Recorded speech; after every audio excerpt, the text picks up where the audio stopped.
We'll officially call this meeting to order with everyone present. We'll stand for the Pledge of Allegiance.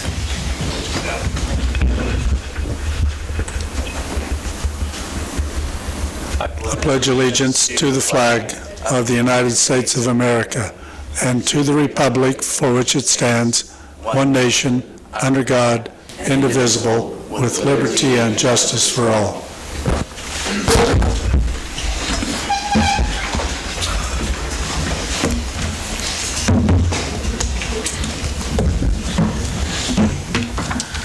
Everybody had a chance to review the agenda. Any questions, comments? If not, can we get a motion to accept?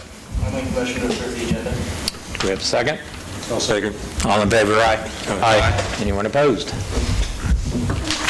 Anybody here want to speak to anything not on the agenda? Donna's saying no before I finish the question. Okay, moving on. Consent agenda. Any questions regarding the consent agenda? No questions? Motion to approve? I make a motion to approve the consent agenda. Motion second. All in favor, aye? Aye. Opposed? All right, next we have a proclamation. We have some guests with us. Do you guys want to say anything before we give the proclamation? Hello, I'm Donita Garner. I'm with Hope Unlimited. We are the local domestic violence and sexual assault center. We offer shelter and outreach services to anyone who needs assistance, and we wanted to ask you to proclaim October as Domestic Violence Awareness Month for Iola. We can do that. All right. How long you guys been around now? Hitting on 40 years, aren't you? Actually, you were one of our founding grassroots members, and we have been around for about 35 years now. Okay. I've been part of Hope Unlimited for 25 of those years, and we have recently started a capital campaign to actually open a new shelter. And through COVID, it became quite apparent that we needed to have more space and more private spaces for everybody to be able to be in their own room and to have it be safer and more hygienic. And so we have decided to take this opportunity while we're aware of it to embark on this campaign, and we're really excited about it. I never thought I'd see this day. I ran the shelter for 10 years, and so this is just really, a dream for us to be able to do this, and it's really part of the longer dream that you guys had when you first opened the shelter. So it's wonderful. We just know that it's going to be a lot of hard work. It's going to be about a 5-year campaign. Hopefully it's going to be a lot shorter than that.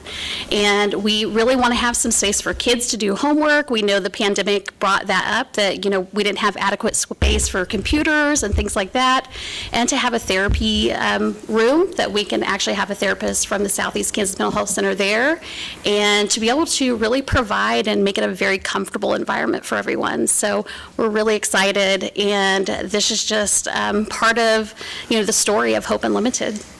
Yeah. You want to come up here and I'll read this and then give it to you. You want to come on up? Our official copies, if you would sign those whenever you get done.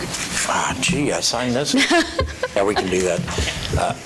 Whereas, home should be a place of warmth, unconditional love, and security, and for most of us, home and family can indeed be counted among our greatest blessings. Tragically, for many, these blessings are tarnished by violence and fear, and whereas domestic violence is not confined to any group or groups of people, but crosses all walks of life. Whereas a collaborative response is necessary to directly address this issue, including law enforcement, domestic violence advocates, healthcare providers, faith-based organizations, and other concerned citizens. We recognize the commitment and dedication of those professionals, volunteers, and citizens, and we applaud their efforts to increase public understanding of this issue. Now, therefore, I, Stephen French, Mayor of Iola, do hereby proclaim the month of October as Domestic Violence Awareness Month. We urge all citizens to observe this month by becoming aware of the tragedy of domestic violence, supporting those who are working towards its end, and participating in community efforts throughout the year. Thanks to you all for your service and what you do to help out. Thank you for what you did to begin this. So this is wonderful. Can we get a picture? Is that possible? I don't want to take up too much of your time. Richard. Donna said so, so. That's our official bailiff. What she says goes. Sure. Can we sign? That would be okay. He'll come out there. Easier for you to come around front.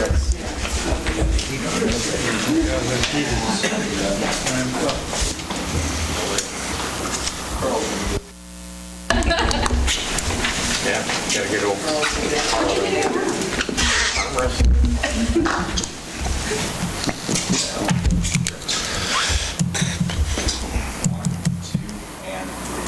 Kim, how much did you turn it up by? Thank you, guys. Thank you. Appreciate it.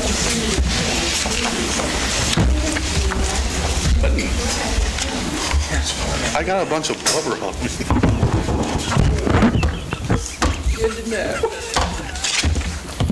Okay, we're ready for new business, neighborhood revitalization plan.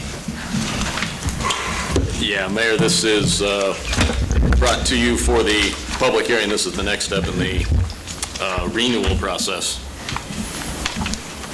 And we, as a reminder, suggesting a revision to 5 years instead of 3, and then 100% rebate for the entire 10 years. So we need to open it as a hearing. Yeah, need to open it as a public hearing. Unless Donna has something to say, I don't think you're going to get a lot of response, but yeah, this is just part of the process we have to go through. How much use have we seen of this program? Greg? Every building permit that we put out, I have a spot on the front page of the building permit that requires the applicant to sign that they've been told about the neighborhood revitalization program. Any project over $5,000 that makes their property worth more than $5,000 than when they started, they're eligible for the project. Iola and Humboldt are participants in it. Iola does applications. I don't have a figure in front of me that, or I can't tell you how many we do, but I keep a file on them, quite a few of them. Any project that you do your house, if you build a garage, if you remodel your house, it doesn't take much to get over $5,000. So there's quite a few properties on it. Last 6.5 years, we're currently doing our 6th new house in Iowa right now, so not a lot of projects, so. On that note, I might add that there is a business in town that, prior to us changing the policy to include the entire city in the program, this business basically came to Iola because they were able to participate in the tax abatement. It was key that they have that as startup. And out of that, I'd like us to keep in mind while we look at this, we gained a business that is still here and going strong today, but we, at the time that they built, we gained their utilities and they created jobs and sales tax. So there was a benefit, although abating the taxes, there was a benefit from the day one of them going into business. Mr. Mayor, if I may, I think it's really cool that we do the program. I think it would be really cool if we had a way of, and I mean this is hindsight, but I think it'd be really cool if we had a way of measuring the participation in the project versus those who would have done it. The next time the forms are updated, is there any way that we could just have a question tacked on that asks, you know, if the neighborhood revitalization program weren't available, would you be doing project X, and just leave it as a simple yes or no? And then it would be a way for us to track respondents' participation in the program, whether or not the program's actually,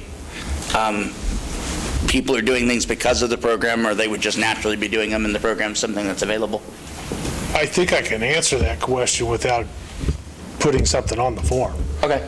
I I truly believe every project that's been done since I've been here would be done whether we had this or not. Okay. That's my personal belief. There's probably some that encourage them to do maybe a little bit more, but I truly feel that all the projects, a high percent of them would be done whether we had this or not. Now, as far as a house or a big remodel job, I think I'd encourage them. What the mayor brought up on businesses, I think that's a whole nother area because it includes everything in the city limits. And when you're talking a business, when you're talking that amount of money, that takes it to a whole nother level. We're not talking, a $40,000 house. We're talking, a $500,000 business. When you're talking that, then it does make sense. That was kind of what I was looking for as far as like whether or not businesses whether or not they were doing projects and coming to Iola based on this being a tool that we utilize for business development, or if it was just something that was a passive interest. Now, keep in mind, you can't abate the personal property tax already assessed to the home. Oh, I know. So if you're in a $60,000 home and you're wanting to do a $25,000 add-on, you still pay the property tax that you would pay on that initial value. I just meant to Don't lose that. Question of, yes, I was yes, Sure. I did it because of, or no, I didn't. I do know there's a developer talking with Jonathan right now that is wanting to come in Iola and look at building some homes, and one of his comments was he would strongly look at us if we have a 100% 10-year tax abatement program. And, when competing cities around us are giving something incentive to build nowadays, you have to compete or you don't get those developers. So, council? And this has been going on since 10 years, right? Is that my understanding, 2012? I believe so. Okay. I would just be interested, I'm all for this.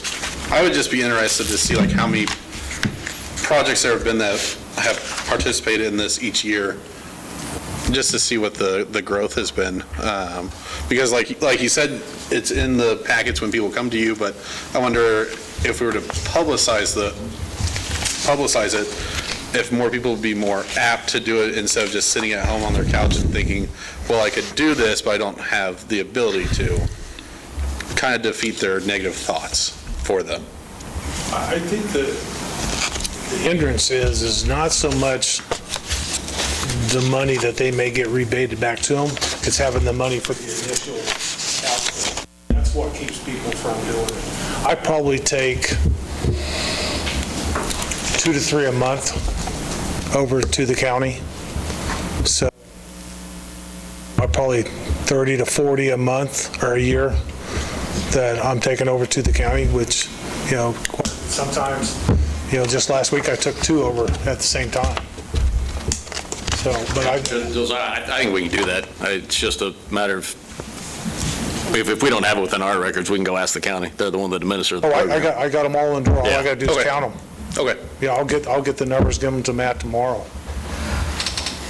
Mr. Mayor, can I add to that? I do know one particular situation where it was just outside of Iola city limits, so therefore the county doesn't participate in the revitalization rebate.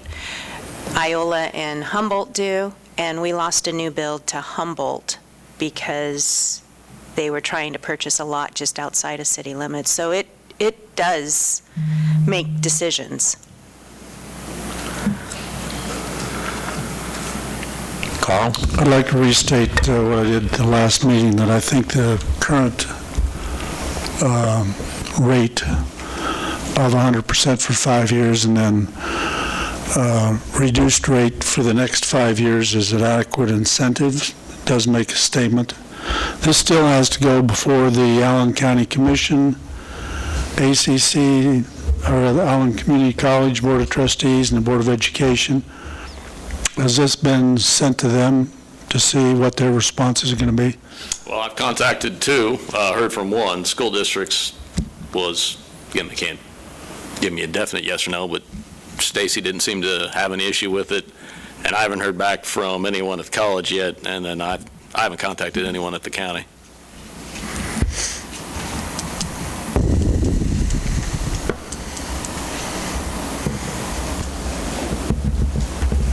So with this being a public hearing, do we need to have a motion to close the hearing first? No, you can just, And then- he can just close it. Okay. Yeah. I was telling Matt earlier, the way the current NRP is set up with it dropping down from after 6 years to 80 to 60 to 40 to 20. We're already paying 100% for 8 years as it is now. By changing it, we would just 2 years at 100%. So.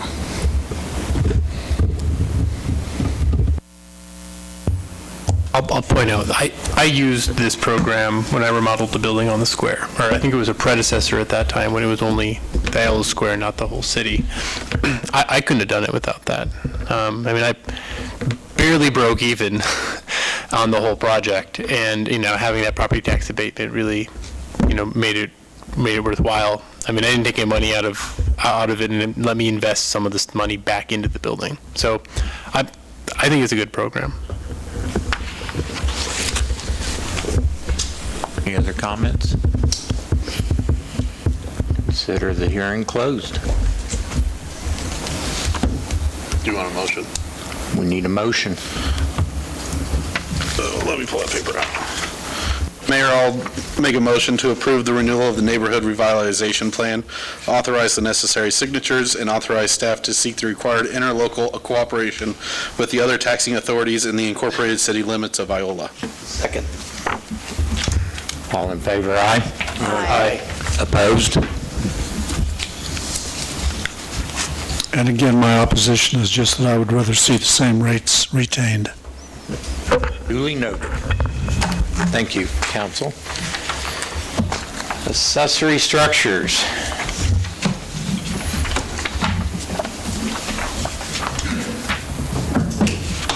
All right, put my glasses on for this one. I asked the Planning Commission to hold a hearing. The Planning Commission had a hearing on September 20th to consider adding metal shipping containers use for storage containers in C2 and I zones. The reason I asked for this is over several years I've had different places ask me if they could use those for storage units on their property, mainly businesses, instead of using prefab sheds. We currently have a business in town that has one. I myself don't have a problem with it. The argument to that is if you have a semi-trailer and you have a business of some type and you have it on your property, you could store stuff in that semi-trailer while it's sitting on your property. One of these metal shipping containers, the way they're hauled down the highway, they're picked up and they're set on to a trailer.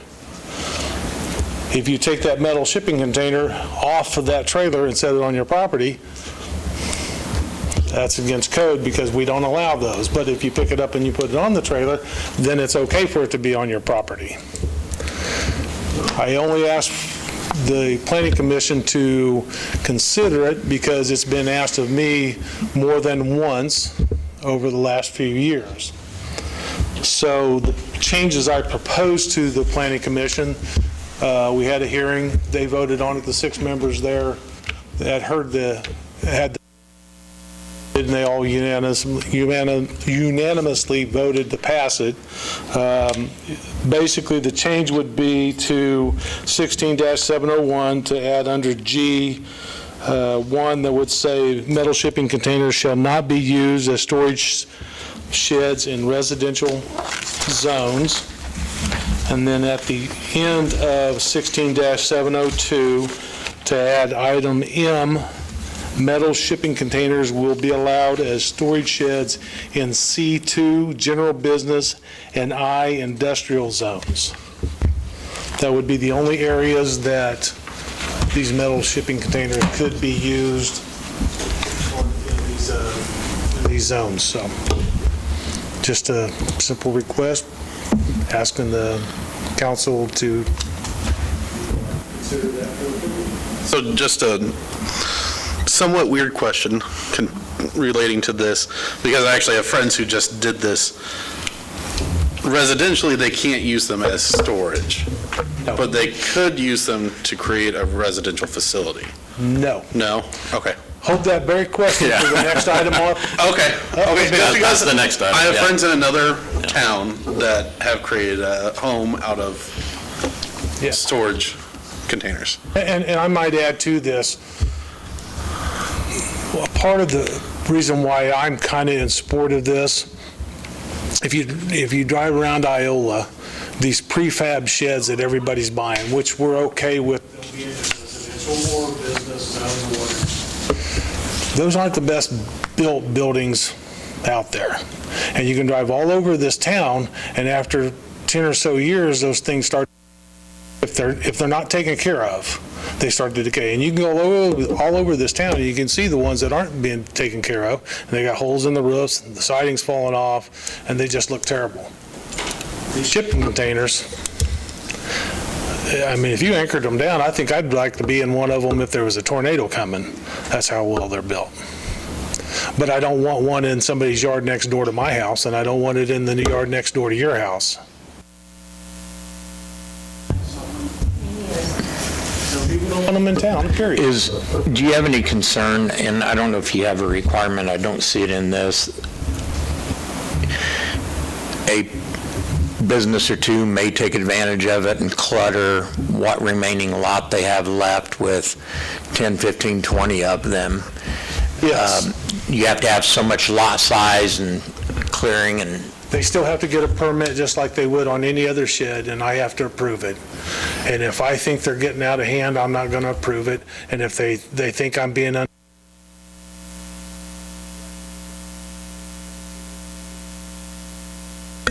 guy's being So you've approved all those at the Walmart? and that's in the C2 zone. Are they shipping containers like this? Yeah. Or were they sitting out back? Out back and on the north side. We don't even pay attention to them because it's in the C2 zone. Yeah, I They think, must have 6 or 8 of them up there. I wasn't aware that we had an authorization or allowance to have the semi-trailers. I think this is one of those things that just enhances the beauty of a community, especially in the business district, to have permanent structures and not temporary units for storage, whether it's semi-trailers or these containers. I just don't think they look nice.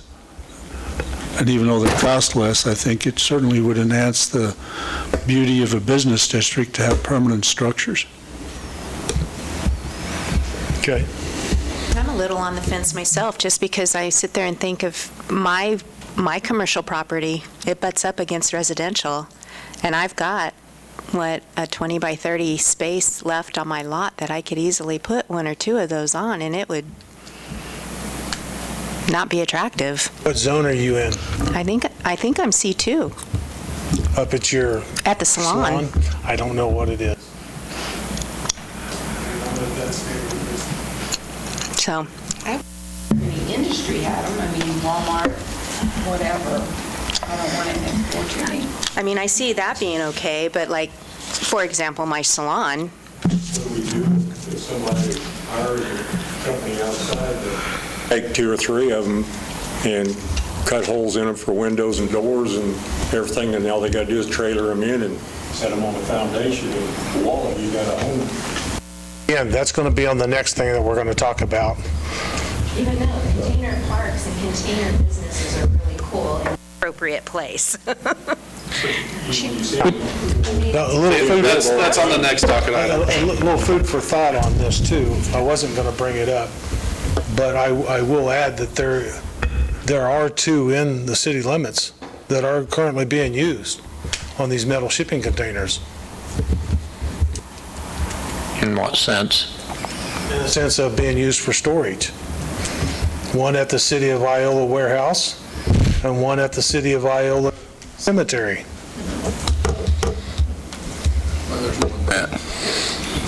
The one that was brought up that brought the attention to the whole thing.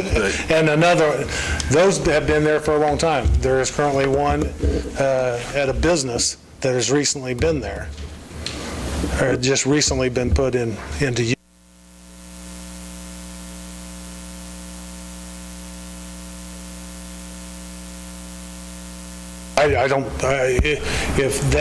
If you said to me the only way we would approve this is that we would approve it to be used in residential, I would pull this off the board and ask you not to approve it.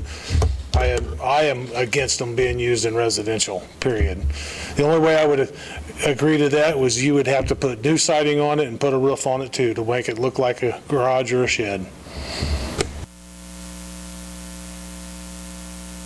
Because I wouldn't want one of these next door to me. I don't disagree, I just, it gets into a weird space for me of kind of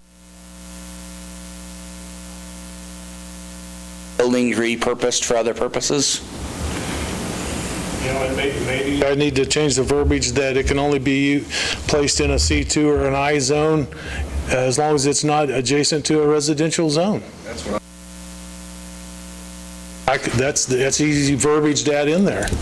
Can we add that in? And that now answers without going your back question. to- You couldn't put it at your business Right, because you're exactly. adjacent to a residential zone. So could we add that to, like, amend the ordinance without going back to? Yes. Yeah, it can, you can. yeah, we've done all the public hearings that we're supposed to do. In the end, it's going to be what you all tell us to do. So if you want to put a restriction on the And that would number. alleviate my concerns, because I Yeah. can think of a couple businesses that may take advantage of this, and they've already have issues Because there's a... with clutter on their property. Yeah, and I'm not the only commercial That's right. property where I'm at that Do we not could have land? potentially do that. Do we not have land coverage too, Greg, as far as Yeah. percentage goes? Oh, Yeah, we have land Everything- coverage. So something like, that way. Yeah. something like Joel's site would be hard to do anyhow, just because you would be covering more percentage than you can of the ground, And of if we the put that lot. verbiage in there, the more I think about it, the better that is, because all of State Street is C2. Right. Well, just where I live, you got C2 on the east side of State Street. Well, that's adjacent to residential because Yeah. the east side of that alley is all residential. Well, we wouldn't want a shipping container anywhere on there because you're adjacent to a residential thing. State Street that could use, that would maybe want to put one of these sheds or metal shipping containers in. You know, puts it limits the locations where this could be used. I don't remember the business, but there was a business out there on West Miller a few years ago that wanted to put one of these in, allow them. And if I remember right, they ended up having to build it.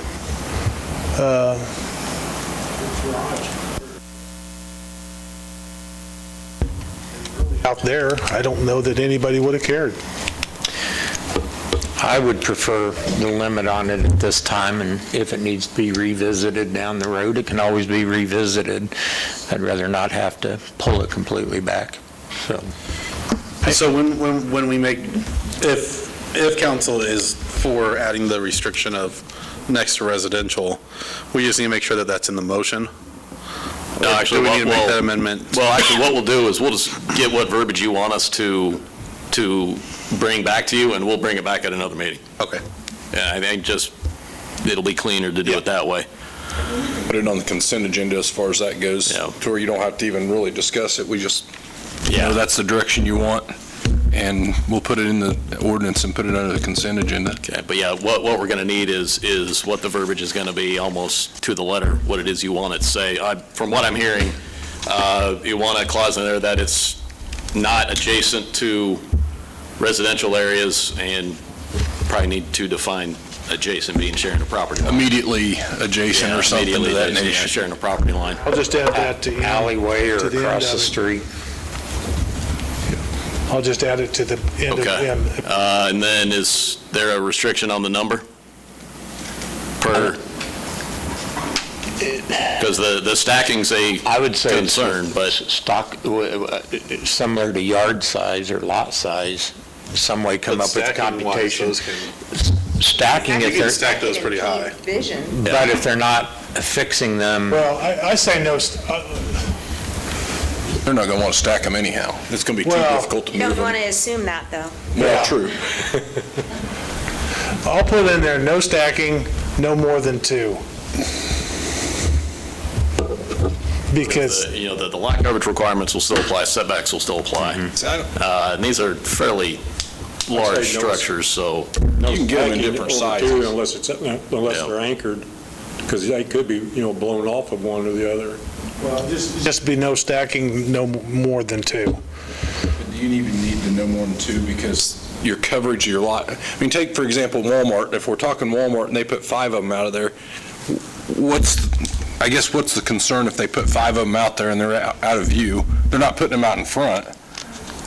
I'm just being the as devil's long as they're advocate. not in the fire zone hampering the fire department. Okay, so let me ask you, if the business that I'm here, reason that I've started this, and you know which business I'm talking about, let's say they put 6 of them out there, are we cool with that? Not that they're plan, I don't think that they have any plan whatsoever to Right. do that. Yeah. I could see them maybe putting another one there, which I I get don't what think you're would be saying. any problem. But if they put 6 there, would we be okay? No.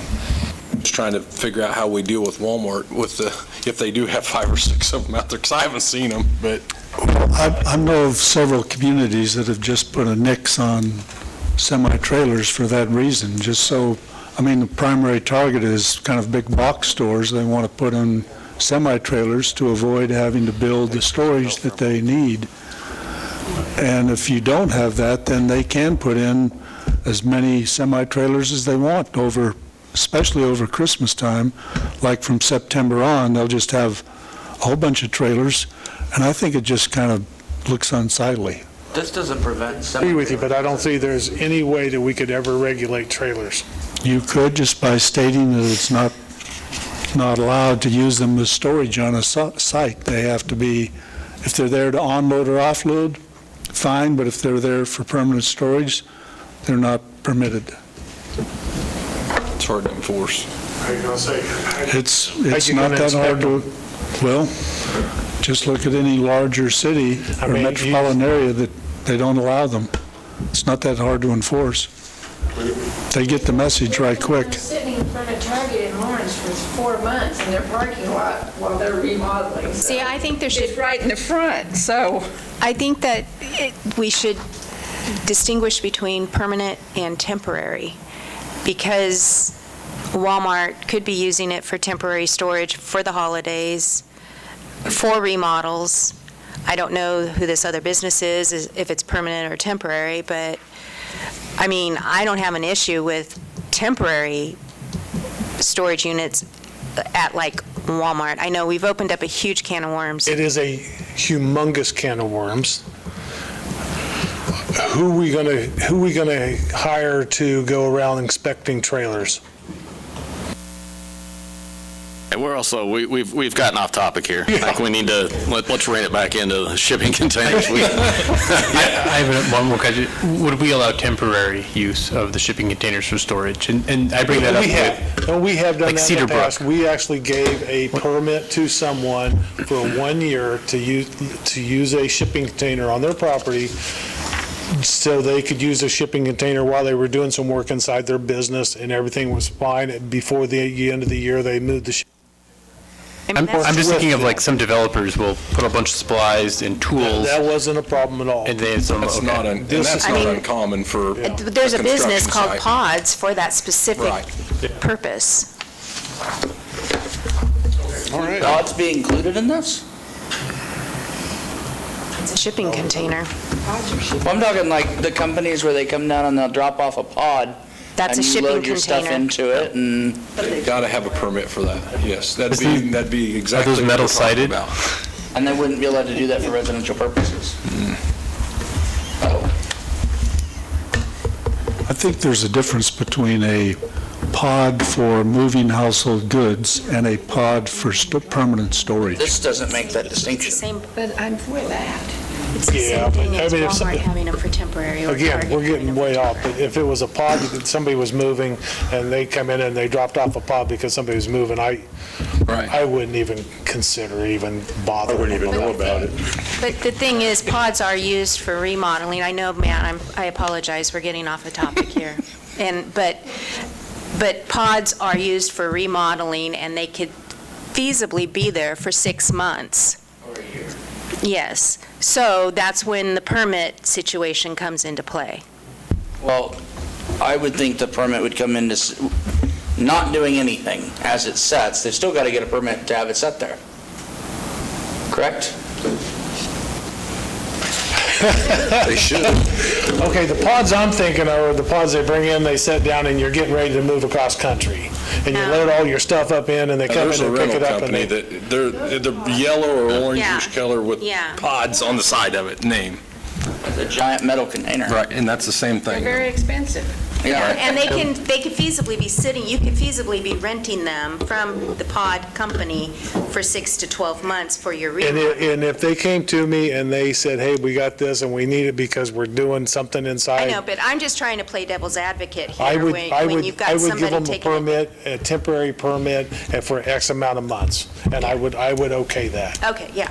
There's no difference So- between that and the house across the street from me's had a big giant dumpster sitting there for 6 months, and I'm fine, I mean, they're remodeling. What are you supposed to do with their stuff? That's just, So Mayor, a call me permit. crazy. I think, Matt, you have the direction of what we actually need to add? Actually, I don't. No? We don't? Well, we got one.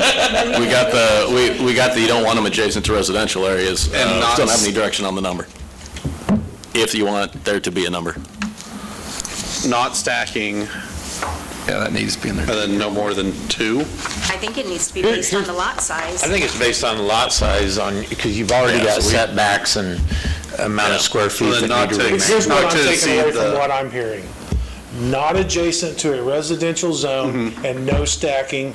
I'm not going to put in a quantity Because the lot coverage will, the lot coverage because will our warrant.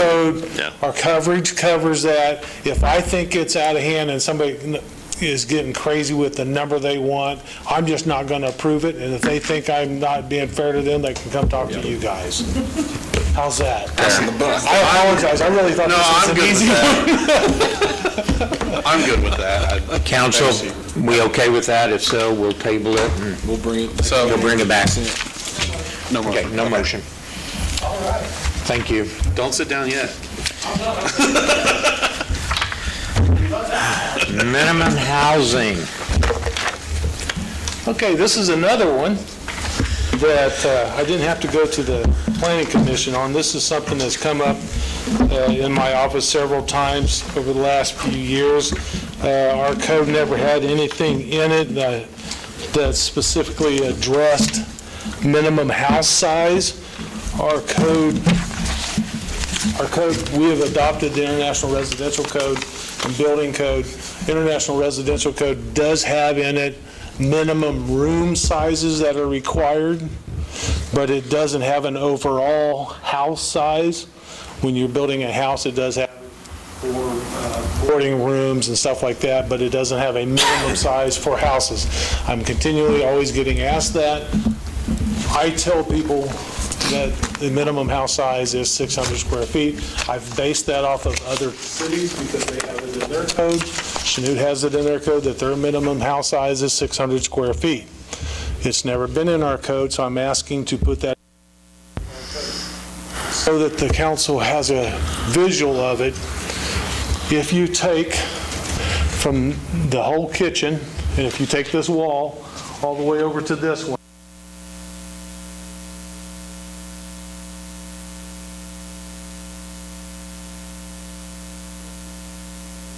that would be for the bedrooms, 1 or 2 bedrooms, the kitchen, bathroom, living area, closets, HVAC, everything inside that house within that 600 square feet.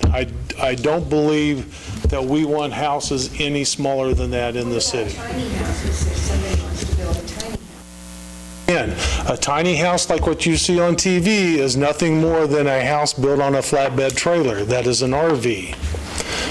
Okay? That is not allowed in the city limits. That's allowed in an RV park outside city limits. Well, like Veterans Community Project, which has their version of tiny houses, not on the flatbed trailer. They are extremely small, but those would, I mean, you would be able to fit 4 of them Yes. in what our minimum is.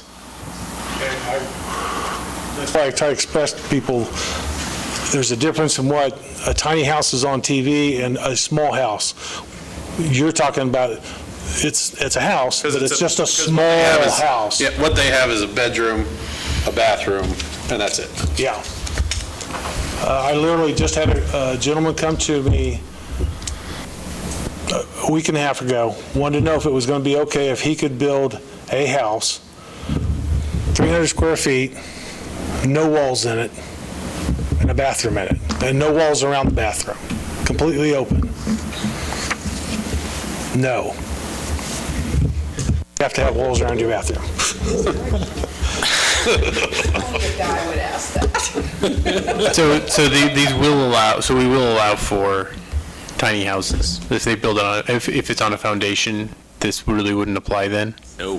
No. It's got to be a 600 minimum. square feet. What I'm asking for is a minimum of 600 square feet. Okay. So is there a process then, if somebody wanted to build like a 200 square foot tiny house to seek an exception to the code? They would have to come before the They council? would have to go through the Board of Zoning, Okay. and then I would totally argue against it. Okay. But there is a process then? There is a that process. they could follow to get Yes, around there that? is a process. Okay. And then would this apply to the dorms? You mean the residential halls? That's Now, lingo. that's it covered in a different area. All right. So those sizes are covered, and we're covered on that stuff. It's just when it comes to a single-family home or a duplex, it's not covered in. Okay. But our apartment styles would fall under this, or they meet the size, I can tell you that much. Yes. Now, Doesn't seem like questions it. that were asked earlier, if you look at the changes, what I want to add in is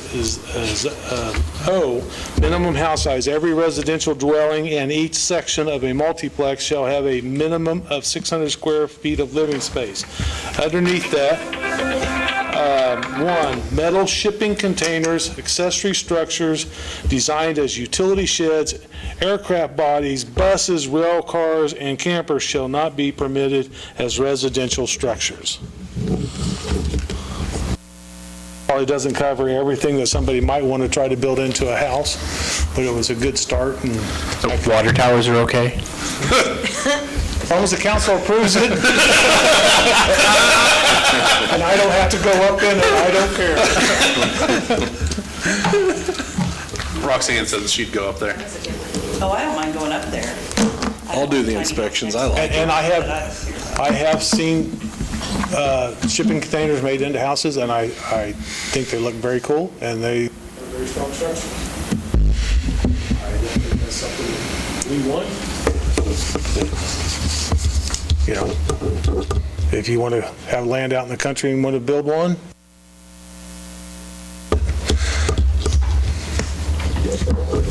In terms of the limitations, what can be used for housing, I would say no. I don't like the idea of limiting. If somebody wants to build a shipping crate house and it meets the requirements of being built on a foundation and the other areas of the code, I don't see any reason to say no.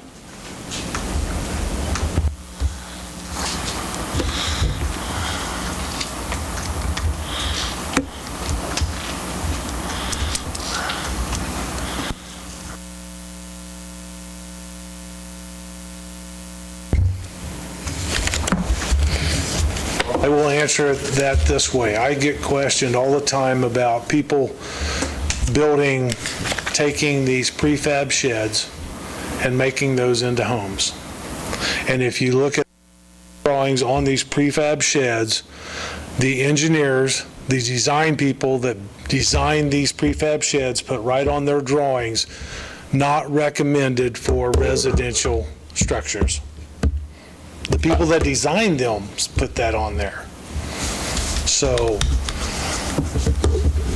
But that goes back into the idea that there's a certain size required for each room, and there are other areas of the code that would prevent them from using a, for lack of a better term, a she shed as a living quarters without this change, correct? I mean, they're not allowed to do that now. Correct. Okay, that wouldn't change, even if we didn't include the changes here that would specifically prevent a shipping container house or a tiny house or something like that, those are already not permitted. correct, I wouldn't okay them. Right. So, I mean, just for the purposes of understanding my position, I would be against changing the linguistics because we already have a mechanism for denying something like the she sheds or man caves from becoming a tiny house trailer park. Well, I think Not that really, because we don't have the size limitation now. Right, but we don't allow that now. Even if we don't change the language, we don't allow that now. So changing language only puts restrictions on somebody coming in the future with a future project. It gives code teeth if they come in and say they want the 300 or 400 square feet versus 6. I think there's a lot of things that could be allowed given the right environment. I think inside of city limits, you kind of expect houses to look a certain way. You want a neighborhood to look appealing. And if somebody wants a structure that's non-standard, then there's always the option of going to a county area that doesn't have restrictions, codes, and then you can put it up in the middle of your forest or farm field Respectfully, I hear that. and go for it. Because at the end of the day, we have to be stewards for the community and respect the neighbors' property values. So But I don't see how tiny property values are going to fall on houses, I don't, property values are going to fall on deaf ears for me, and that's because and I'll refer back to the nursing home, when we discussed that, the community around there was vehemently against it, and we passed that because it was for the good of the community. We talk about the idea that we want housing in Iola, and we want people to come to Iola, we want them to build houses, and we need affordable housing, we want people to move to Iola. And we look around and go, it's been 20 years and we've been saying the same thing and doing the same thing. And now you start getting things like the shipping containers and the small houses and actually affordable ideas. And rather than put our foot down and go, no, we want you to build a large structure house that we already know is not affordable and nobody's offering to build. Instead of doing that, maybe we don't put it in the code that we're against the idea of opportunity and change, and we just kind of see if somebody's interested down the road. But that's my position. But with everything so far that's policy, if they get told no, they can still come to us and ask for us to make that change. True, but if you're flipping through and you're thinking, wow, wouldn't it be really cool to do this, and you flip through the code and you see Iola has a specific section that says we do not allow freight houses, probably going to just move on down the road, as opposed to, I'm really invested in building a bunch of freight houses in Iola. I'm not saying that somebody's beating down our door to build freight houses, but I would rather leave the door open than a definite no. What's a freight house? So like the shipping containers where they come in and you turn one of them into the living room and you stack one on top and it becomes other stuff. But I've already invested in Iola and I live here, and I don't want my property value going down because there's a shed house or freight container. Or because they decided to paint the house a color you didn't like. Those houses on foundations are, I mean, I don't think they're gonna make there's nothing wrong. What's so harmful about them? A tiny house on a foundation. It's not 600 square feet. Donna would like to make a comment. We'll allow her. My answer to she's that in would be, is if you lived in a, and I'm just going to pick an area, if you feel that way, then if you live up on, say, Canary, and you have a $300,000 house, you okay with somebody putting in a... Well, what difference does it make if it's brand new and not inside? I don't see the problem with it. Say a couple of things. We moved here many years ago, and I'm telling you, one thing that we looked at before Ray ever took the job here was what the housing looked like. And we were short of houses back then because we had to rent one before we could find one to buy, and that was a year. But I'm telling you, we looked at what the situation was. If we thought it looked junky, we wouldn't have come. And it was very nice, and I like the codes, and I like them because you keep the neighborhoods clean. And when you go around the neighborhood and people look and think, oh my gosh, that's awful. I'm not going to say some towns that have that, but I wouldn't want to live there. I wouldn't want other people to live there. We have places that they can go in another town, and I know you're not going to get much tax, but you're not going to get much tax on those little bitty containers either. They're not going to be real productive to you, I cannot think. I could be wrong. I've been wrong once or twice in my life, but I just think it makes your neighborhood look crappy. I don't like junk around me. And I'd be the first one to gripe about it. I'd be here. Arguing, but I don't think a brand-new little tiny house would be junk. Right, we've got like two different conversations, I think, going on. I think tiny houses can be done right, and they can possibly even be their own neighborhood area one day in the future, maybe. But utilizing non-housing, like this policy here of I of O is addressing non-housing materials being used for housing, house building. I would not want a container. I wouldn't want that either. Yeah, but that's what he's saying. It's a whole different issue. And so as I hear all this argument back and forth, I think you all agree you want your neighborhood to look nice, but I think if you're going to do containers, put them where no one cares, and they have all containers or all small houses. I've seen those little small houses. Some of them are real cute. Some of them are real nice. I wouldn't live in one, but other people would. I think that's okay, but we've got to be selective like he has been for years. I wouldn't want his job because you got to tell people, I don't like this, I don't like this, I don't like this. Wouldn't bother me because I'd tell them. So Greg, I have a question for you then on just trying to put it in perspective, trying to play devil's advocate. Kim, I agree. Tiny houses are absolutely adorable. I also agree that shipping containers can be done very cool. There's a lot of awesome things out there, but the $600, geez. It's time to go home. The 600 square foot minimum, when you break that down, do you have it to where you want a bathroom to have a minimum square footage, a kitchen to have a minimum square footage, a minimum of one bedroom, and a living quarters to come up with your 600 square foot? International Residential Code requires, because we have adopted the 2012 International Residential Code, says that you will have at least one room that is 120 square feet. Okay, that's 10 by 12. Living room. Okay, you have requirements for a kitchen. You have requirements for a bathroom, which has to have a toilet, sink, bathtub or a shower, and then you have a bedroom. The bedrooms have to be at least 70 square feet. So if you take the smallest possibility that you could have, I forget the number, what it is, yes, it is under 600 square feet. But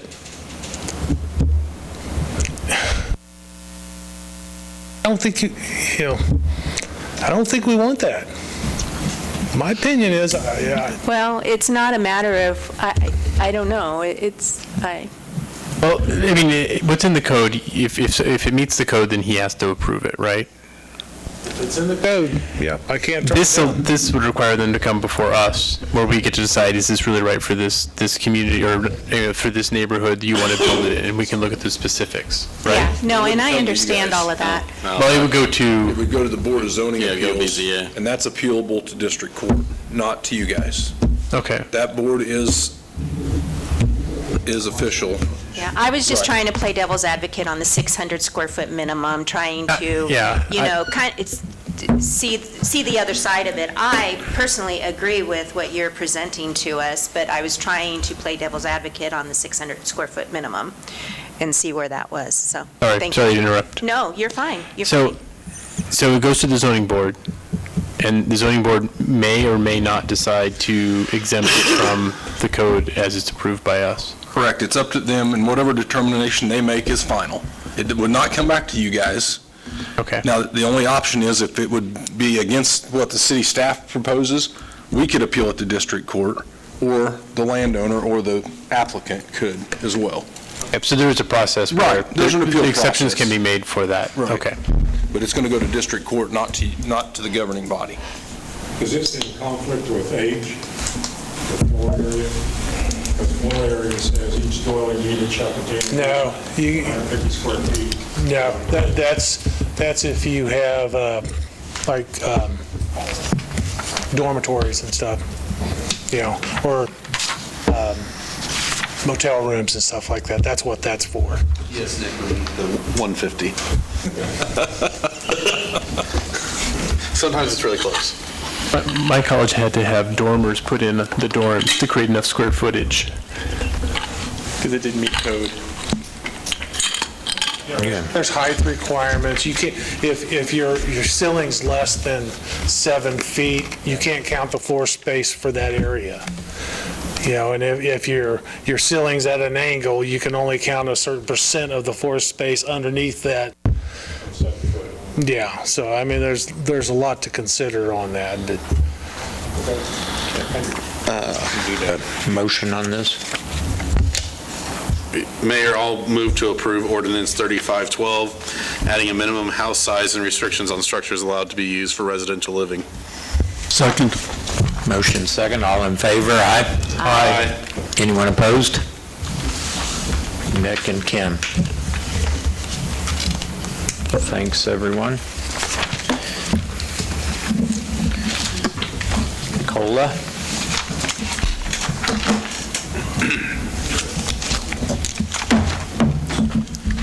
Yeah, Mayor, 8.7, just like Social Security.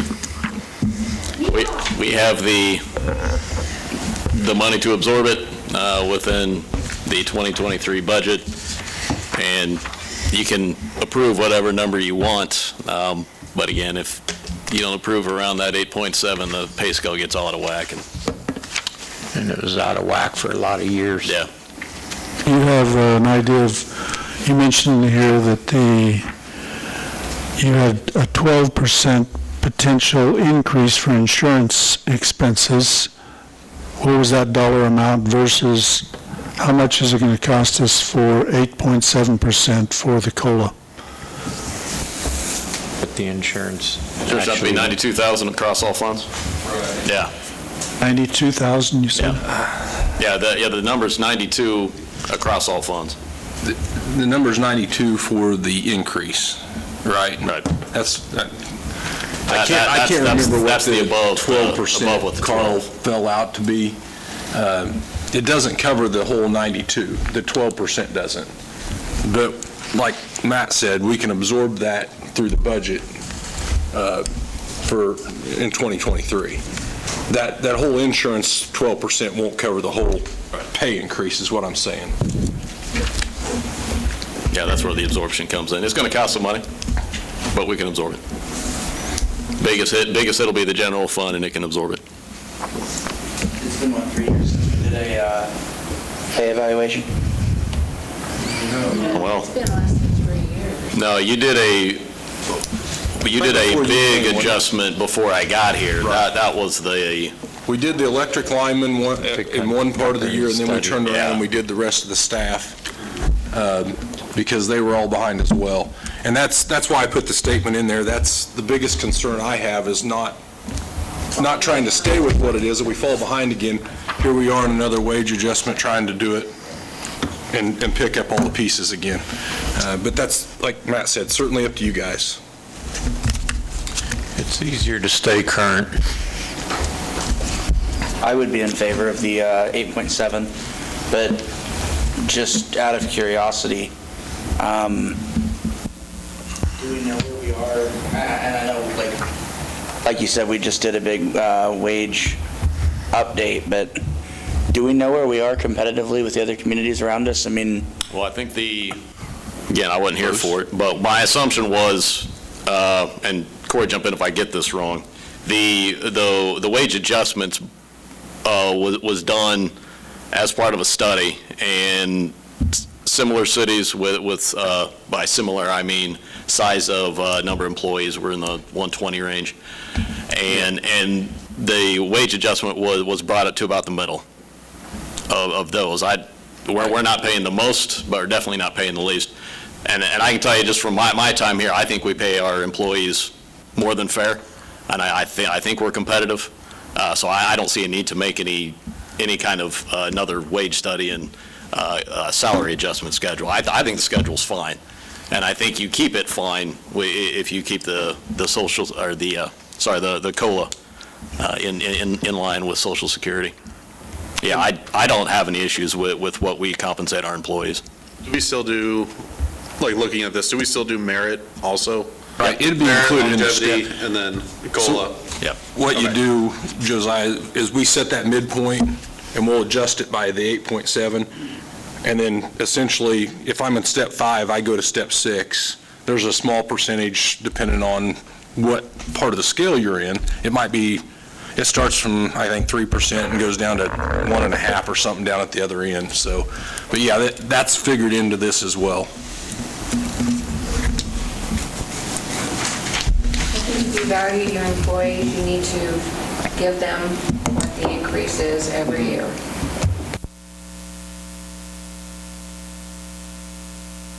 Anyone else? I'll make a motion to give the staff the 8.7% cost of living adjustment to add to the employee pay plan. Second. All in favor, aye. Aye. Anyone opposed? Motion carries. Thank you. EMS Fire Roundtable.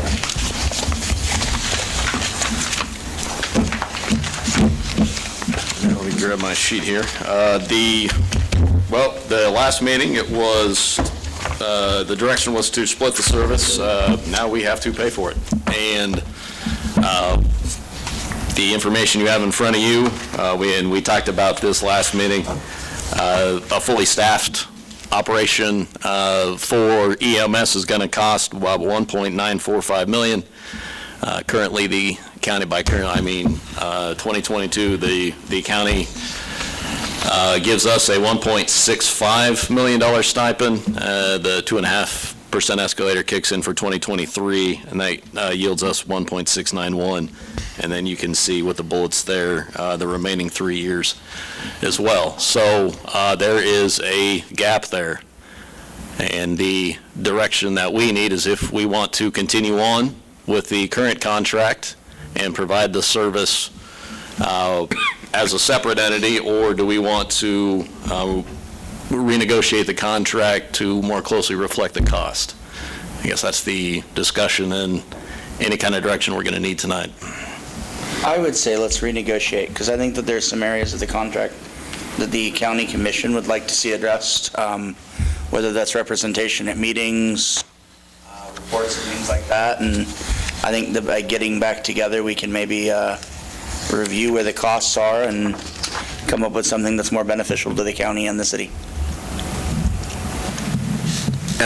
Just for discussion, I want to make sure everyone's aware that the county's not been secret that they think they already pay us too much, and their desire is to have the contract renegotiated at a lower rate than the 1.6. Well, they can sever the service then. Well, I was thinking, I mean, not to get ahead of ourselves as far as negotiation goes, but do we know what and I don't know if this is public record or not, but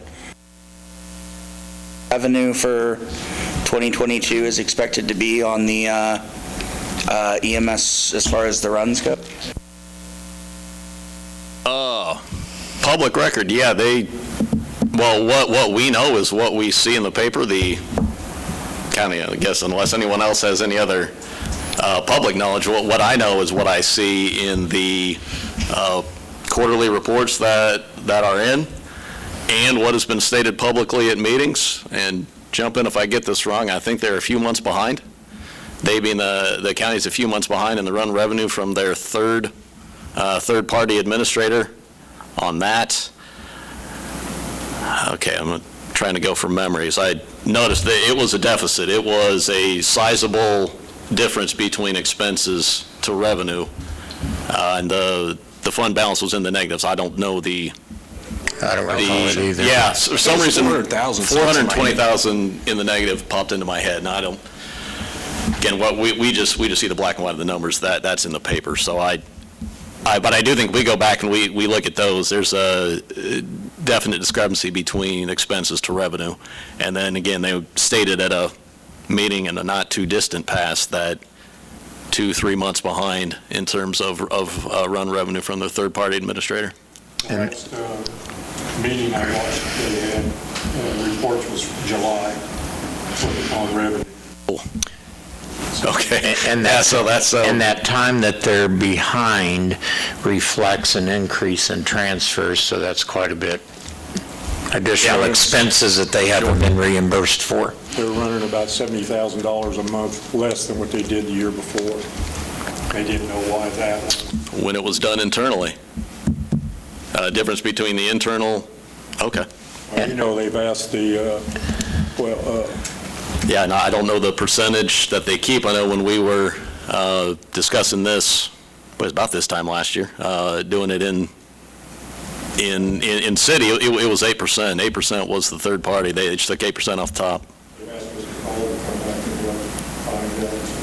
Oh, okay. How long will it take us to fully split the two services? Has that already been done, or? Yeah, and I asked Chief this, what number, the number was 19. If we got it fully staffed, it'd be 19. It's like, what number can we stop having our firefighters moonlight? And Corey jumped in on a conversation, it was between 10 to 12, but we worried about the 12 overworking people, so we're probably thinking closer to 15. It's going to take some time. It's going to take time. It's not, we're talking like March, April? Oh, I'd say longer than that. Considering the issues that we've had staffing, going from, we're at about 6. I mean, if we get lucky, March, I'll be surprised if we're at that number by March. I think personally, I was thinking it was going to take a year. But we're not the only department having these issues. Right. I mean, based on what I've called around and asked, it sounds like this is pretty, I wouldn't even say statewide, this is nationwide. Yeah, it's nationwide. Is an issue as far as getting people. And the chief mentioned this, and I mentioned this. Unfortunately, we being Southeast Kansas, we're kind of stealing each other's employees. So my guess is I think I could see us losing some people because some other EMS operations could call and say, hey, how much you making? Well, we'll tack on to that. And some of our new employees came from other departments. I think we've had 2 since leave. This is not something I think is going to take a matter of months. I think it'd be more like a year. Before it's fully, is there any chance that our projections on the costs, we'll learn what those, will we have a better idea or more accurate picture of what they'll be as the two departments get split off more fully? Or is it probably not? Probably not till you get them fully staffed. No, yeah. Unfortunately, there's a lot of winging it involved in this. I mean, I agree that, if we're going to be running a deficit, we need to go and, see if we can ask the county for a renegotiation.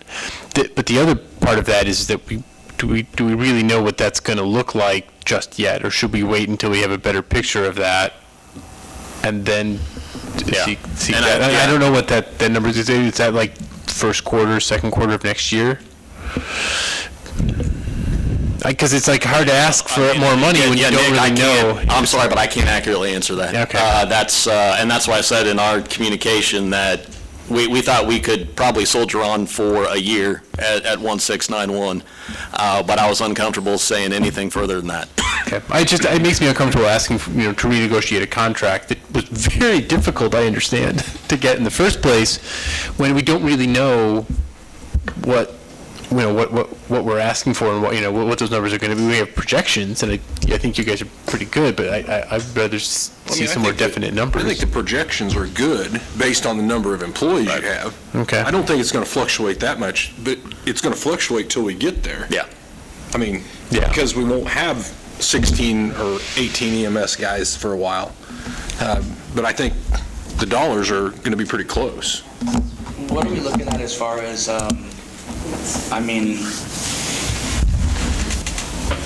I guess the best way to put it is what incentives are out there that are being offered that are, stealing our guys away that we could enact to make ourselves more competitive?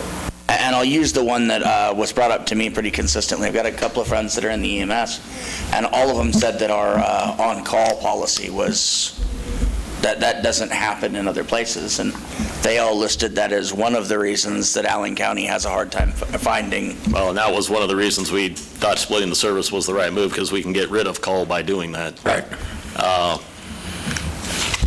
And Nick, we haven't discussed that yet internally. I'm hesitant about throwing more money at the problem, and just, if we tack on a signing bonus, to me, that's unfair to everyone else that's worked before. Well, I wasn't meaning a sign-on bonus. I was thinking more like, It's money. I mean, at the end of the day, people are looking for money, and people have left us for more money. We've had some that have left for other reasons, but in my time here, I think if we talk to everyone that has left the employment with the city, it's been about money. do we need to get more competitive as far as starting wages? I think, no, they already are. I think they are. Yeah, and I think part of the reason some of these people are leaving is, they don't want to be fire EMS together, number one. We're solving that problem. But the other thing is, some of these people are traveling and don't live in the area. They're working for us, and they find other employment closer to home. So it's not necessarily the environment or the job or the money. It's, hey, if I can be 10 minutes from my house working versus 45 minutes from my house working a 24-hour shift, it just makes sense. Well, yeah, I mean, it's part of the larger employment issue that the country is facing. But I'm going to apologize here because I was not here for the last meeting. But it's just like I've had other people bring it up. EMS and EMS services. Who is actually required government-wise to provide that? County. The county. Has there been a thought to just give that all to the county? Yes. Okay. We've been, code enforcement. both Sorry, of us. once again, I apologize because I wasn't here the last Well, time. I'm assuming, you came to meetings last year, so you're aware of the history that the county went to bid last Yes. year and chose Yes. chose a private firm, and then 1 month later, we were providing the service again. Right. So But I just the didn't know county if- went out and had its dalliance with the private firm. We don't know what happened with contract negotiations. Right, but I was just one month meaning later. if we stopped as the city of having EMS. And the county would. Covered it in the past. now I will say that is one thing that the council discussed one of the reasons that when the county decided they weren't going to take our bid, one of the things that we promised the fire department and the EMS department was we were going to look after those guys' jobs. And that was ultimately why the city decided that regardless of what the county did, we were going to provide EMS to our people. Iola Fire Department's handled the EMS since, the 1940s? It's been a joint thing for that many years. So, yes. I mean, I know that was a source of pride, and that was something that they all brought up while we were going through the contract negotiations, is that they didn't want to lose that part of the heritage. So that was why, at least my understanding and why I voted for it at the time, why we were going to pursue the idea of doing our own run, and why we were going to maintain a city EMS. I think we've got some basic assumptions here that if we split them, then we'll have a better chance of filling the vacancies. So we don't know whether that's going to work or not.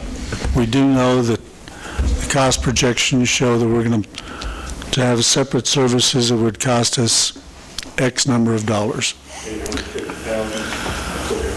So if we go to the county and say, would like more money, one of the options will be, okay, county, why don't you just take this over? I mean, if they took it over, then there's a potential of reducing the overtime. If we keep it as two separate services, and they're still, whether they're fire or EMS, they're still going to be city employees, so there won't be any savings on overtime. Is that correct? I mean, if they're working here, we're working there, and they're going to work 80 hours, 40 here, 40 there, that's not going to save any overtime. If it's just a fire department? If they're still city employees, they couldn't work 40 hours here and then say, well, I'm going to moonlight over here for EMS. The total hours are still going to count towards overtime. You can't avoid overtime in that manner. Yeah, it's a logistic nightmare to a certain Yes, degree. because, and I think if it did end up going to the county, and if we're going to split services, I think going to the county would be a good option. Then there is the option, then there is the potential of reducing cost to the citizens as a whole, because you would avoid some of that overtime. And there's potential that they could reduce that on-call situation. I think the only way we could really save is to keep the services combined. But if we're going to split them, then that kind of does away with the incentive of keeping both services within the city. I'd be in favor of giving the EMS to the county. And I think if that happened, all of those employees who are EMS, whether it's paramedic or EMT qualified, would be retained with the new company. I mean, that'd be their first goal, is to keep everyone here who's already working here in the county. Well, one thing to think about, Carl, is, number one, our numbers are so low right now. I don't think we have a problem retaining all of our employees for the most part through attrition with the fire only. I think that's correct. Yeah, I think they would all stay. Right. Yeah, and I think if the county ended up wanting to take it over, I think they would all end up staying also. What would it be like if right now we're doing Iola and the rest of the county? What if we drew back to just Iola and said, okay, That's the situation we were in 2011, really. The city ran EMS for the city limits. Okay, and the county took care of the county. And the county had all the So outside. financially, how did that work out for us? Well, I think, if I remember right, Michael Burnett was the EMS director at the time, and their budget was about 1.8, 1.9 million to cover The everything else. non-Iola? Non-Iola. 1.8 to 1.9 million? Yes. Just for not including Iola? Yes. And we're getting 1.6 for And all so- that plus Iola? Yes. So, I mean, there was, And they say that that's too much? well,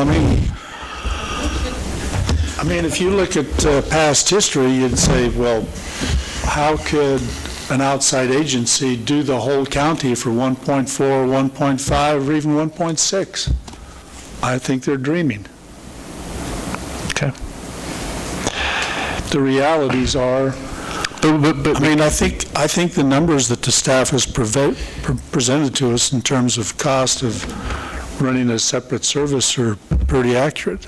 The only way you could save on that is to reduce their pay. or cut overtime. So how did that financially affect the city on the city side? Like you've said, the county had a budget of 1.8, 1.9 to do the non-Iola. How did that look on the city side of just doing Iola?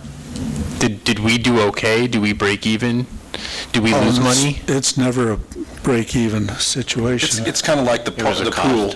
It's a service you provide, you're never going to break even. It's just a service you're going to be asked to Because provide. run revenue doesn't ever come up to cost. So okay. If you're relying on run revenue to try to make a business, it's not going to be there. I just think with the deficit between like what are we actually running at versus what the county's paying, the 5,000 some odd Iola citizens, we're being double dinged on this because we're paying through county taxes. County taxes, let's be honest, county property taxes are part of their budget. They're using that money to pay for this. Then we're also using money that we get from city taxes and property taxes to pay for this. And so the 5,000 people that make up the city are being double dinged to an extent.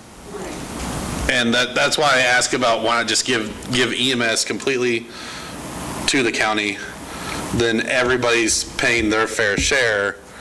And yes, it's going to suck because some people might lose their jobs because they might go and get a bid from somebody else that's not within the county. And unfortunately, it comes down to one of those, a few for a lot. I know I'm going to have some people mad at me right now because of this, but I think your statement, lose their job, I don't think that's correct. Yeah, I think we're kind of getting away from EMS finance again. Right. Yeah, frankly, we're getting to the point now, maybe this discussion needs to be in executive session, but to me, we don't need to have it right now. Right. To me, this is a step coming our way, but I don't think we need to talk about getting rid of EMS service right now. Right now, we just need direction on if you want us to continue as is in 2023 or not. When people have stopped me, like in Walmart, their concern is why are they paying county and he needs to take over Allen County. By splitting the program, we can look at them and go, this is the cost for us to run it. This is what it costs us to run it. This is what it costs you to run it. Hey, Matt. Yep. Mr. Mayor, do you have any numbers or any data that we can get our hands on to help make a better decision on this? I mean, I was involved. I mean, some of us here were involved the last time this went down, and there's a lot going on here. It's hard to just sit here and make a good decision. On the finance side? Yeah. I mean, what further information? We're looking towards the future of this year, the end of this year and next year. You've got to have some data that we could look at. I guess I don't know what kind of data you're talking about. Costs. Okay, the cost to split it? Yeah. It's in there. That was. Yeah, if we had a standalone EMS previous service. packet, Joel. That was the one you missed last meeting.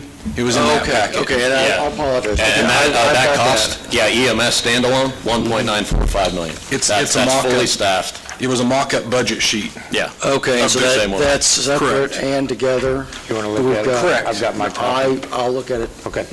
Tomorrow. Yeah. And Roland, as it states in the background, right now, we're getting 1.65 paid monthly from the county, and then starting next year, that jumps up to 1.691. Yeah. So correct me if I'm wrong, but we are not in negotiations with the county at this point on EMS service. That's correct? So we're still at a discussion stage of deciding how we should proceed. And so you've presented here the two options. If we should move ahead with this EMS for the stated figures, so in other words, move ahead with it. Yeah, actually, nothing will change. Yeah, we would move on, splitting the services, and Corey would get moving on, which he already has. Just absorb the cost. To fund staff the EMS, and we would just eat that about $250,000.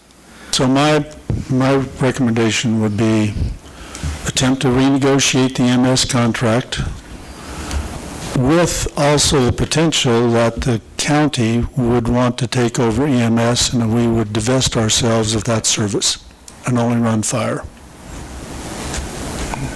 That could happen. Okay. Do you vote on that, or how's that? Actually, I That's just get a just- I think we consensus, just need yeah. a consensus. Really, the consensus I need is if you want me to contact the county about renegotiating the contract, I'll do that. I got a feeling the mayor and I will be heavily involved in that. And then we will come back to you with what it is they say, because I don't know what, they could say no thanks, and we're back here talking again. Keep in mind that there was a letter sent that had an offer, and they've not addressed it yet. I agree with Carl. I'd like to go to the county and try to renegotiate. I do too. Do you still need direction on the first item? No. Okay. No, I have what I need. Anybody else? Well, this is still a roundtable discussion, so we Yes. don't really need a vote. Direction.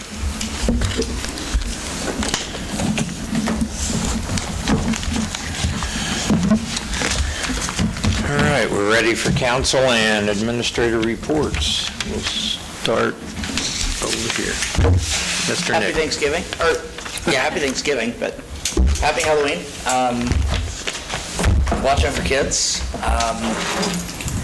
It's getting cold, so make sure that you're checking your pipes and doing all your pre-winter preparations. We have officially had our first frost, so congratulations to us. And enjoy the most wonderful time of the year. Carl? We have a business on the east side of town that somehow was allowed to build their structure without putting in a paved entrance or parking area. I'd like staff to look into the feasibility if we can require them to do that after the fact, and if that is really the intent or the way our code is worded, that a new business is required to have a paved entrance and a paved parking area.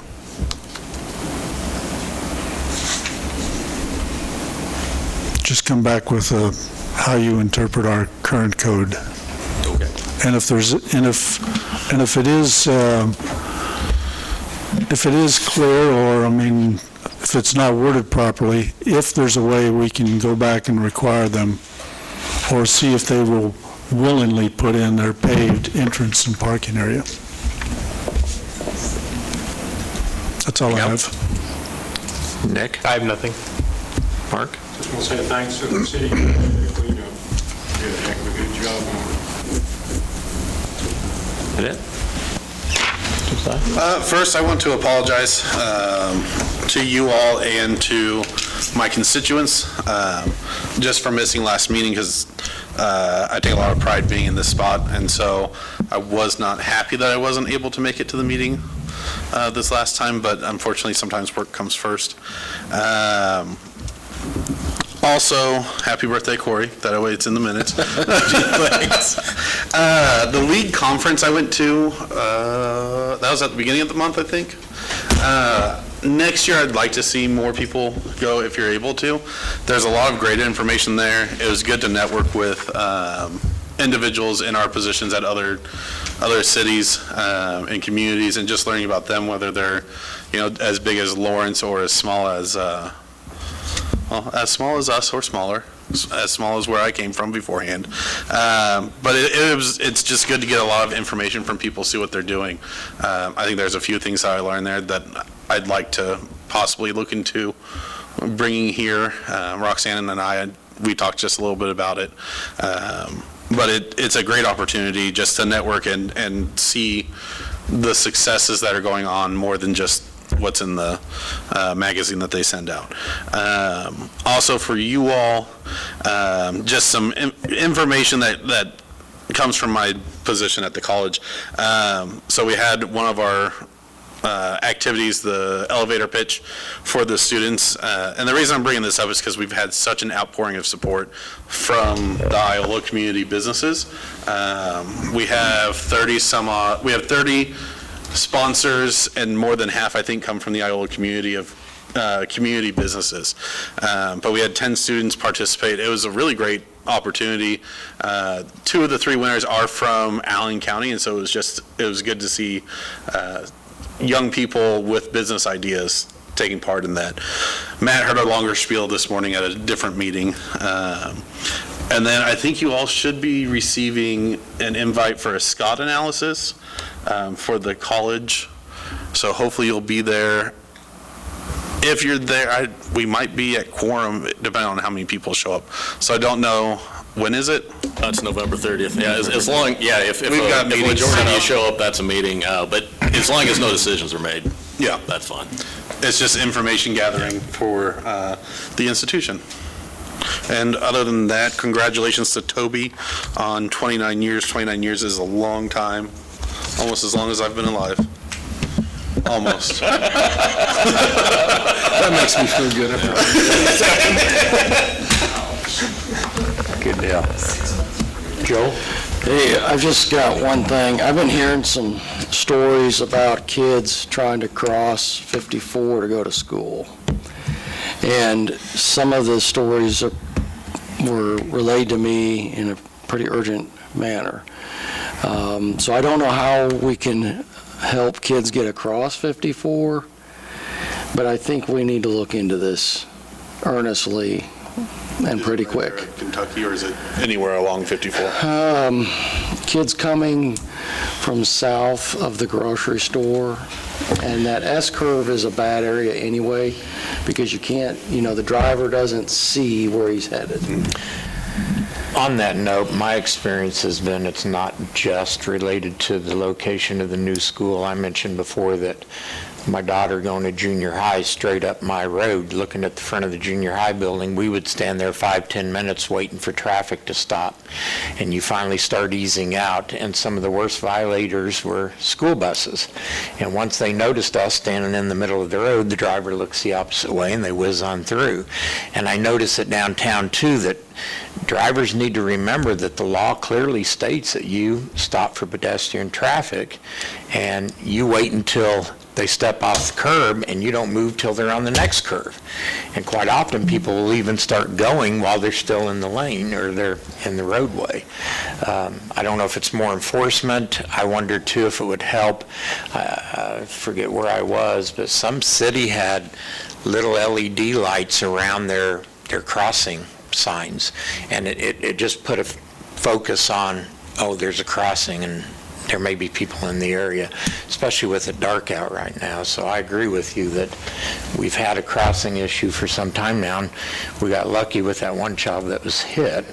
The schools did a really good job of having volunteers out when the neighborhood schools were saturated with traffic, so I don't know if that would be a starting point to try to see if the PTO can create some volunteer crossing guards or something. But I do agree that our number one asset should be our children and keeping them safe. Good point, Joe. Well, that is something that we're working with Burns and Mac too, when we do the 54 design, trying to figure out whether it's a pedestrian crossing, flashing beacon or something. Problem is one location doesn't solve the easiest convenient point to cross it, so.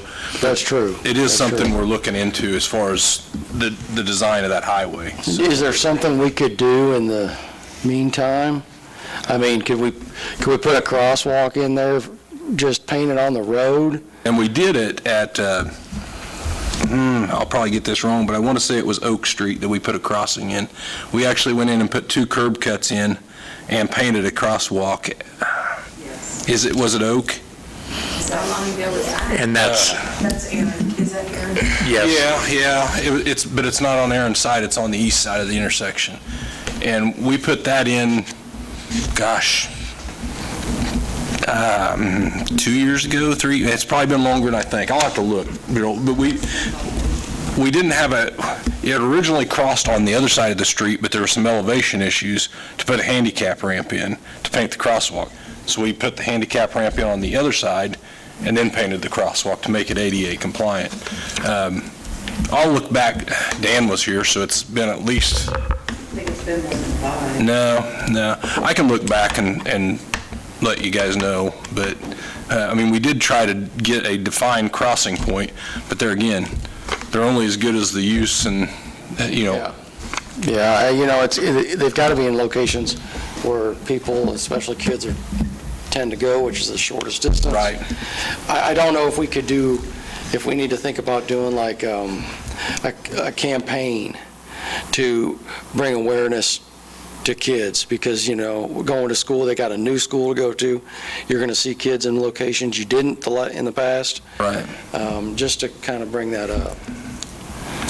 That's what I got. Appreciate it. Thank you.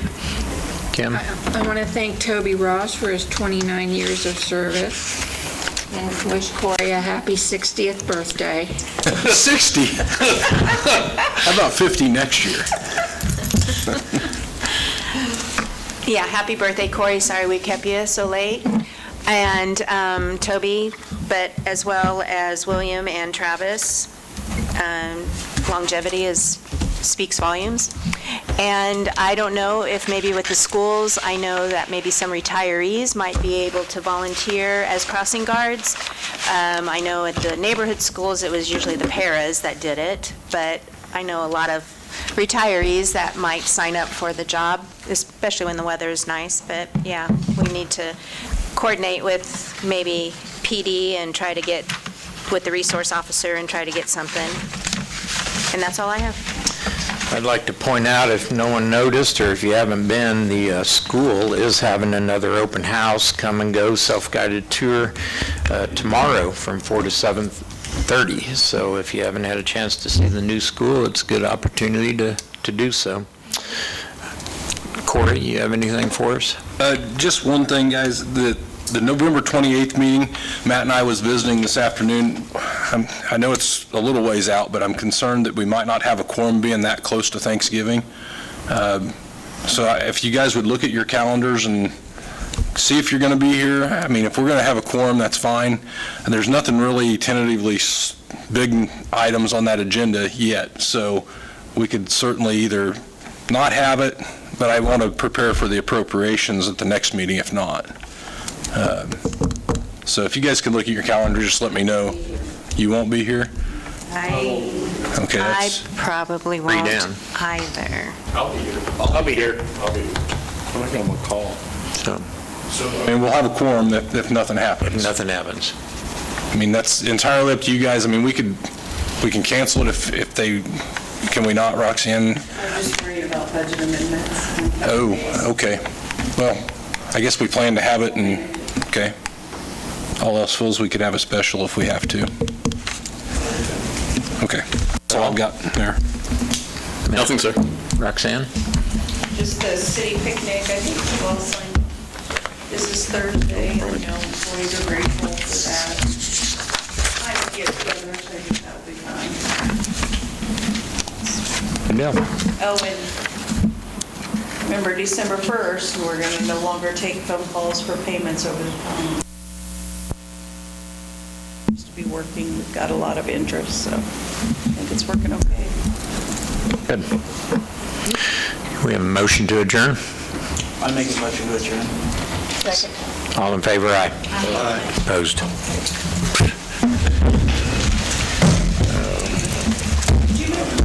Yes. He did.